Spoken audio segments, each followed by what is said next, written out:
All right, so another evolution for our bakery. Activated a new shaping suite. So it's a little raw still from fine tuning, that kind of thing, but mixing and shaping are now split, but shaping and pastry lamination are now united again. Giving shaping a new suite has given us the ability to store more grain. This is the last of last year's harvest. We buy a year at one time, and this is our first time forecasting for a year. We got a late start using this grain by about 3 or 4 months versus optimal. Should have been starting like this time last year, but we didn't really start till November.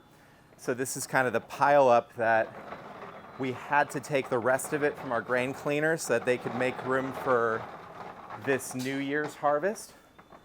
And so we have a lot of work to do in here. We're activating another storage container to store some of these grains.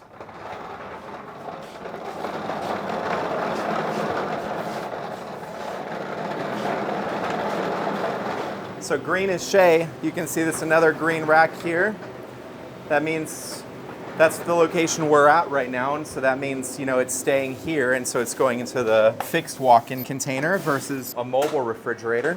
This is a post-move look at this room. Meanwhile, we've taken on this new suite, and it's still a work in progress. We have still some things that we have to settle in on, but we have a lot more room for activities, so we've moved to the dough sheeters from our Mesa facility, along with Patrick from our Mesa facility. 2 dough sheeters with a fridge in between. Granted, this one needs repair. So there's a lot of little things. These dough bins are designed to wheel under the table here. We realized we need more rolling dollies, which is no small investment. Believe it or not, each of these things costs like $100. So, you know, you add 10 and that's $1,000 spend. We now have 2 dough dividers for bread, which is a pretty big improvement versus the one in the past. And we have multiple shaping benches, a third one that's currently inactive. So in theory, you could run pastry to bread, you could run 2 pastry and a bread. You can spread it out as needed. Currently, we have kind of 2 teams converging into one, and we're sort of remarrying the efforts of bread and pastry, which for Amanda and I is an exciting moment. A lot of the people on our team don't remember the last time that bread and pastry were together. There's plenty that do. You know, Dave was around for that time. Logan was around for that time. We have some people in other places and other roles that participated in that. But we ran out of space in Mesa for both over a year ago. And it's been a slow transition to this point. We first moved bread mixing and bread shaping, and we left pastry behind in Mesa, and now we're kind of completing the loop with this new suite. Still doing some basic remodeling over the next few months. Eventually, there's going to be windows in this wall. Right across from this wall is where our customers are seated right now, and so this will eventually be something that they can participate in and view as they're enjoying a coffee and a pastry. And that's important to me because really since we've started in a garage, I've wanted people to be able to see how their bread is made and all that goes into this process. I mean, YouTube is helpful in that regard, but many of the people watching are far away. And the idea is anybody who's buying bread or pastry from us should be able to kind of get a view of all that it takes to make this bread, but also all that it doesn't take, meaning we don't have anything to hide here. So you won't find preservatives or dough additives or, you know, nasty ingredients lying around. Everything we use, we're proud of and happy to share transparently. And I think that's important when people are starting to make value judgments of how much is bread like this worth? What is it good for? Why should I switch from the bread at the supermarket across the road versus buying this kind of bread?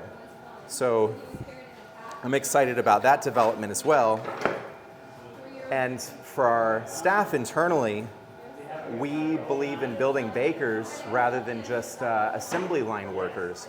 And having the variety of both pastry and bread in the same room means more variety in the work. That's both good for like physical health in the sense that you're not just doing one motion or thing all day. Imagine like long hours standing over a table, slightly hunched over. Not so great for the lower back. You can like move and do some pastry lamination or some other work along the way. That's kind of how we design our workflows at Proof in order to make it better for our team and more holistic, because if all you know is how to shape bread and everything else seems foreign to you, it's hard to relate to your teammates. It's hard to understand why things go wrong sometimes.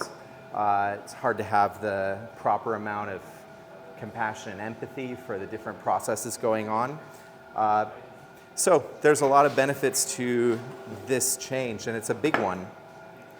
Our team is having to adapt to kind of, I would characterize it, a pillar of our operation being shifted about. So, if Proof as a whole is a big building, it's like messing with the bottom levels of that building. But it's all for a bigger purpose. We are opening new locations this year.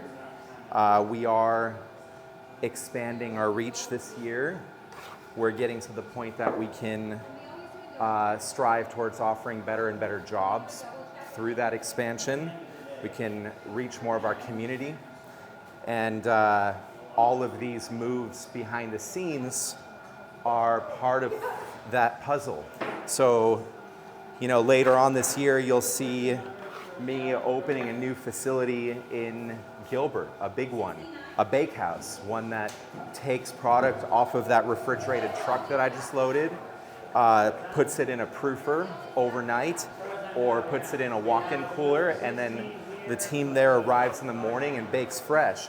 That location, our largest customer-facing location, will require a significant expansion of mixing, shaping, and all that activity. And so this suite is deeply related to the whole effort.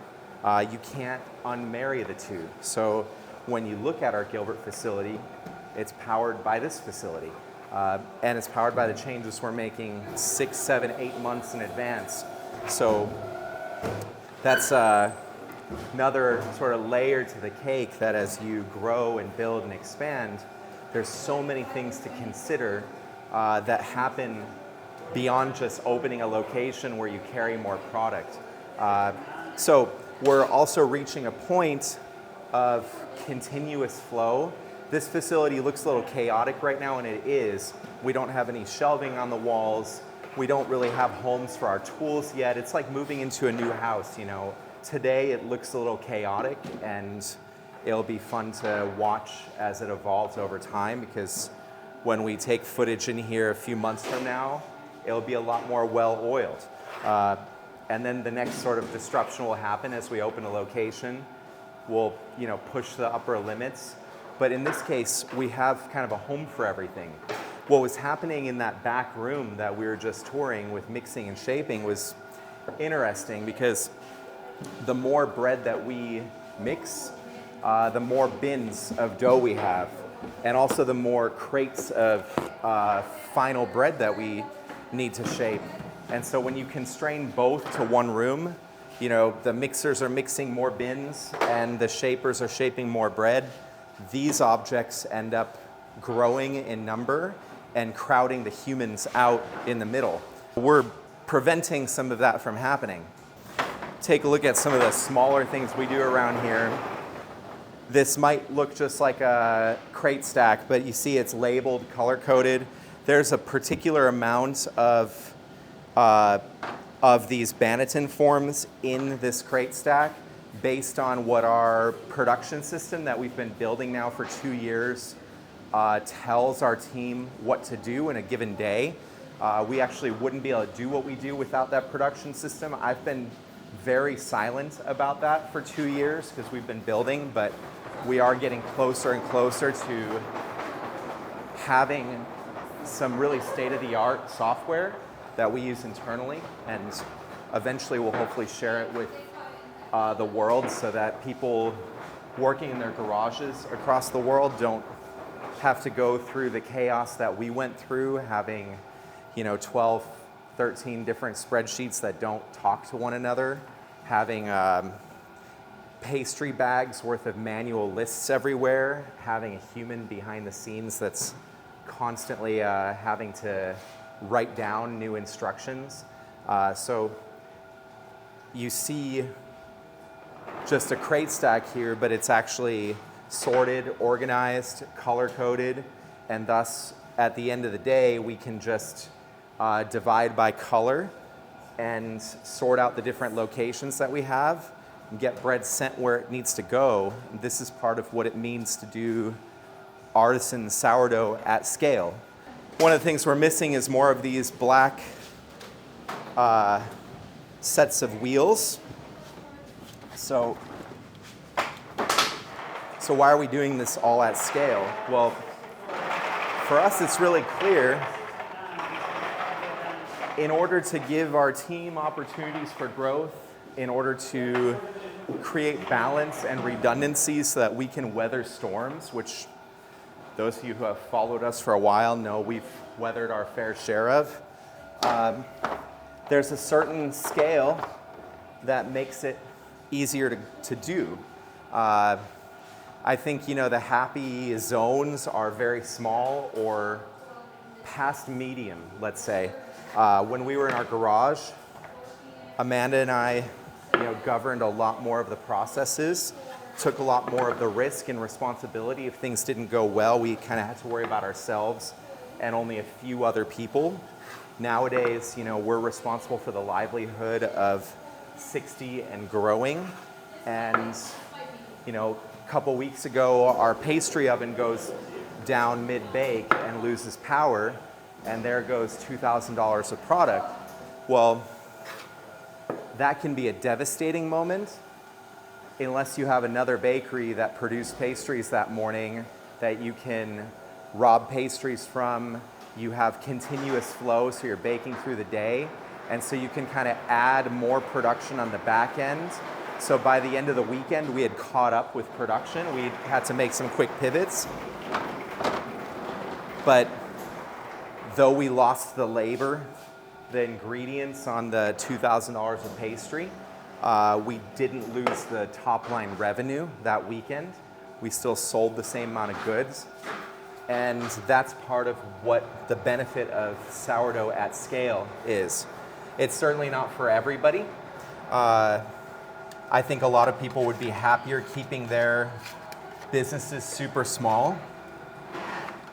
It's just a trade-off of, do you want to develop other people and build something that has the potential, if done right, to outlast you?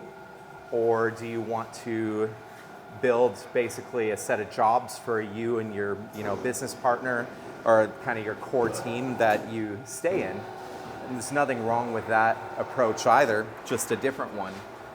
I know what we're after, and that's building a sourdough artisan bakery here in Phoenix that can withstand all the storms that happen and can outlast us, can be here past the point that we're actively working on it, and can be kind of the antidote to some of the less savory bread that is out there at the industrial level. So you can solve for that in a lot of ways. You can solve for it temporarily by building something smaller. I'm trying to solve for it in a kind of lasting way. And all of this that you see is a part of that effort. And no different than anything we've been doing for 8 years straight. We were problem solving in the garage. We were problem solving when we got to Mesa. We're still problem solving now. Every year just gets a little bit better in terms of what we can do. This summer, our slow season, by far our best one to date. Still not one where we're putting money away on the side, but definitely one where we feel like we're surfing and not just sinking. Every summer to date has been one where we have felt like we're sinking into a deep hole that we then have to unbury ourselves out of in the busy season in the winter. This summer, rather than burying ourselves, we're surfing, and that means that we can actually make strides in the winter season. So quite optimistic in that respect this year for where we're going.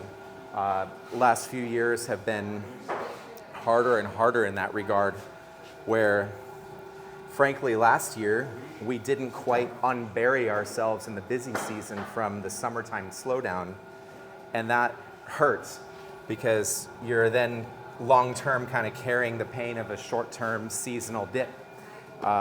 And that's kind of a recipe for long-term failure if you keep doing that year over year. So claiming a little bit of victory given it's late summer and we've survived what has historically been the worst of it. That doesn't mean something isn't right around the corner, but I'd like to live my life with a little bit more optimism that we've made it almost all the way through now. So green olive sourdough. For the first few years of proof, we were making green olive bread sticks, and I've been flirting with the idea of bringing those back. They were quite popular out at the markets where new customers could kind of have a lower barrier to entry to try some of our products. And we're reaching a lot of new communities this year, so it might be the time to bring that kind of playbook option back out. The pain with little breadsticks is at the shaping table. Seemingly the same amount of effort goes into shaping something small as something big. So I'm looking at the dough divider that's across the way there that we're using for butter press and English muffins. The English muffins get pressed in this kind of grid form that's in the divider, and that grid form is interchangeable with smaller grids, like little rectangles. Maybe that will make shaping a bunch of little breadsticks a little less painful, but something that I'm considering for this busy season. We're also opening a location that's basically on one of the largest college campuses in the country. It's more than just a college campus. It's an urban center where people live, work, and play as well. And actually, there's more full-time residents there than near most of our other locations within 1 mile. But then when college season hits, there's like 100,000 people living within a mile. So of which like 70,000 are college students.